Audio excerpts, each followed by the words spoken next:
Hello guys, आपका स्वागत है आप ही के अपने channel we out there classes पे। और आज के इस वीडियो के अंदर हम लोग करने वाले हैं क्लास 10th केमिस्ट्री चैप्टर 2 का, जिसका नाम है अम्ल, लवण एवं क्षार। इसके कुछ ऑब्जेक्टिव क्वेश्चन को तो चलिए आज की इस वीडियो को बिना किसी देरी के स्टार्ट करते हैं और क्वेश्चन लगाना शुरू करते हैं। तो अपना जो फर्स्ट नंबर क्वेश्चन है वो ये कहता है कि कोई विलयन लाल लिटमस पत्र को नीला कर देता है तो इसका पीएच मान संभवतः क्या होगा। तो देखिए, अगर कोई विलयन है और लाल लिटमस पत्र को नीला कर दे रहा है, इसका मतलब वो विलयन भस्म है, यानी कि क्षार है। और क्षार का जो पीएच मान होता है वो 7 से अधिक होता है। और इन चारों में से अगर आप लोग देखोगे तो 7 से अधिक एक ही है और वो है 10, यानी कि 10 ही अपना आंसर है। तो option number D right answer हो जाएगा।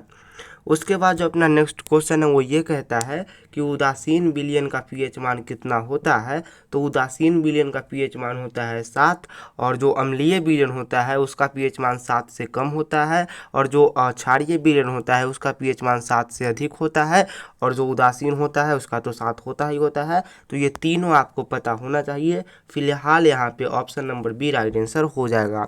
उसके बाद जो अपना नेक्स्ट क्वेश्चन है वो ये है कि निम्नलिखित में से कौन लवण है। तो इन चारों में से K2SO4 एक प्रकार का लवण है। तो option number C right answer हो जाएगा। उसके बाद जो अपना नेक्स्ट क्वेश्चन है वो ये है कि हमारे शरीर में पीएच परास कितने के बीच कार्य करता है। तो जो हमारा शरीर है उसमें पीएच परास 7 से लेकर के 7.8 के बीच काम करता है। तो option number B right answer हो जाएगा।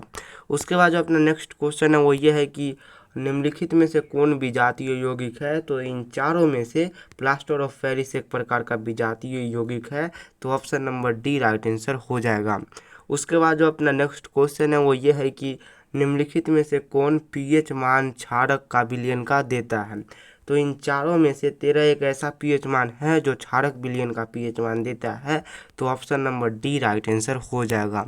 उसके बाद जो अपना नेक्स्ट क्वेश्चन है वो ये है कि निम्नलिखित अम्लों में से कौन प्रबल अम्ल है। तो इन चारों में से सल्फ्यूरिक अम्ल एक प्रकार का प्रबल अम्ल है। तो option number C right answer हो जाएगा।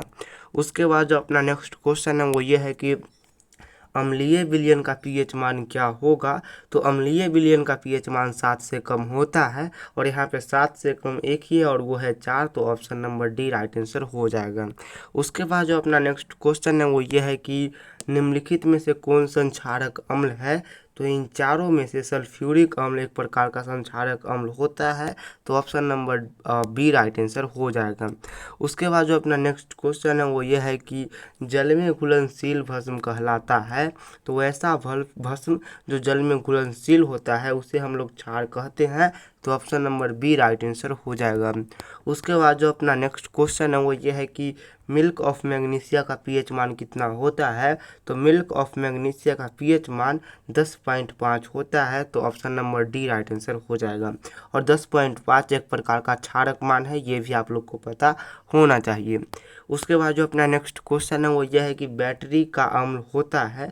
तो बैटरी का अम्ल होता है सांद्र H2SO4, यानी कि सांद्र सल्फ्यूरिक अम्ल। ठीक है, सल्फ्यूरिक अम्ल का सूत्र होता है H2SO4।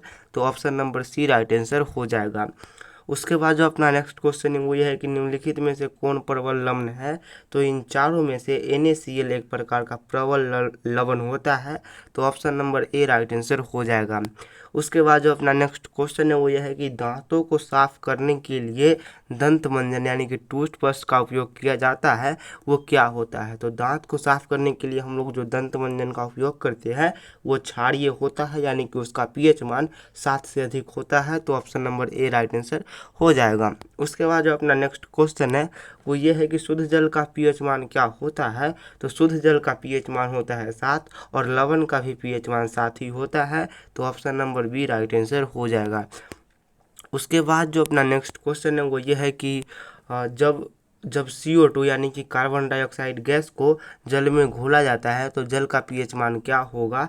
तो जब CO2 गैस को कार्बन डाइऑक्साइड गैस में घोला जाता है तो कार्बन डाइऑक्साइड का मान 7 से अधिक हो जाए 7 से कम हो जाएगा। ठीक है, 7 से अधिक नहीं होगा, 7 से कम हो जाएगा, यानी कि अम्लीय हो जाएगा। तो option number C right answer हो जाएगा। उसके बाद जो अपना नेक्स्ट क्वेश्चन है वो यह है कि निम्नलिखित में से कौन बुझा हुआ चूना है। तो इन चारों में से CaO और H2O क्या है, बुझा हुआ चूना है। तो option number B right answer हो जाएगा। उसके बाद जो नेक्स्ट क्वेश्चन है वो यह है कि एसिटिक अम्ल का IUPAC नाम क्या है। तो एसिटिक अम्ल का IUPAC नाम एथेनोइक अम्ल होता है। तो option number A right answer हो जाएगा। उसके बाद नेक्स्ट क्वेश्चन यह है कि फॉर्मिक अम्ल का IUPAC नाम क्या है। तो फॉर्मिक अम्ल का IUPAC नाम मेथेनोइक अम्ल होता है। तो option number B right answer हो जाएगा। उसके बाद जो अपना नेक्स्ट क्वेश्चन है वो ये है कि निम्नलिखित में से कौन सा आयन लाल लिटमस पत्र को नीला कर देता है। तो इन चारों में से H+ आयन क्या करता है, OH- आयन क्या करता है, लाल को नीला कर देता है। ठीक है, यहाँ पे मैंने लाल नीला में मैं थोड़ा सा कंफ्यूज हो गया था, इसलिए गलत हो गया। बाकी ऑप्शन नंबर बी बिल्कुल ही राइट आंसर हो जाएगा। उसके बाद नेक्स्ट क्वेश्चन यह है कि निम्नलिखित में से कौन आयन नीले लिटमस पत्र को लाल कर देता है। तो अगर नीले को लाल कर रहा है इसका मतलब वो अम्ल है और अम्ल में H+ आयन पाया जाता है। तो option number A right answer हो जाएगा। उसके बाद जो अपना नेक्स्ट क्वेश्चन है वो ये है कि ऑक्जेलिक अम्ल का प्राकृतिक स्रोत निम्नलिखित में से क्या है। तो ऑक्जेलिक अम्ल का प्राकृतिक स्रोत टमाटर होता है, यानी कि टमाटर के अंदर ही प्राकृतिक रूप से ऑक्जेलिक अम्ल पाया जाता है। तो option number B right answer हो जाएगा। उसके बाद जो अपना नेक्स्ट क्वेश्चन है वो ये है कि लैक्टिक अम्ल किस में पाया जाता है। तो लैक्टिक अम्ल दही के अंदर पाया जाता है। तो option number D right answer हो जाएगा। उसके बाद जो अपना नेक्स्ट क्वेश्चन है वो ये है कि लौंग तेल किस प्रकार का सूचक है। तो जो लौंग तेल होता है लौंग का, वो गंधीय सूचक होता है, यानी कि उसके गंध से पता चलता है कि कोई विलयन अम्ल है या भस्म है। तो option number C right answer हो जाएगा। उसके बाद नेक्स्ट क्वेश्चन ये है कि अमोनिया क्लोराइड का जलीय विलयन क्या होता है। तो अमोनिया क्लोराइड का जलीय विलयन अम्लीय होता है। Option number A right answer हो जाएगा। उसके बाद अपना नेक्स्ट क्वेश्चन है वो ये है कि सीट्रिक अम्ल का प्राकृतिक स्रोत क्या है, यानी कि सीट्रिक अम्ल प्राकृतिक रूप से किस में पाया जाता है। तो सीट्रिक अम्ल संतरा या नींबू में पाया जाता है। Option number C right answer हो जाएगा। उसके बाद जो नेक्स्ट क्वेश्चन है वो ये है कि चींटी के डंक में कौन सा अम्ल पाया जाता है। तो चींटी के डंक में मेथेनोइक अम्ल पाया जाता है और मेथेनोइक अम्ल का IUPAC नाम फॉर्मिक अम्ल होता है। तो option number D right answer हो जाएगा। उसके बाद नेक्स्ट क्वेश्चन ये है कि अम्ल स्वाद में कैसा होता है। तो जो अम्ल होता है वो स्वाद में खट्टा होता है। Option number D right answer हो जाएगा। उसके बाद जो नेक्स्ट क्वेश्चन है वो ये है कि अम्ल जल के साथ अभिक्रिया कर कौन सा आयन प्रदान करता है। तो अम्ल है वो जल के साथ अभिक्रिया करके H+ आयन प्रदान करता है। तो option number B right answer हो जाएगा। उसके बाद जो अपना नेक्स्ट क्वेश्चन है वो ये है कि भस्म जल से अभिक्रिया कर कौन सा आयन देता है। तो जो भस्म है वो जल से अभिक्रिया करके OH- आयन देता है। तो option number A right answer हो जाएगा।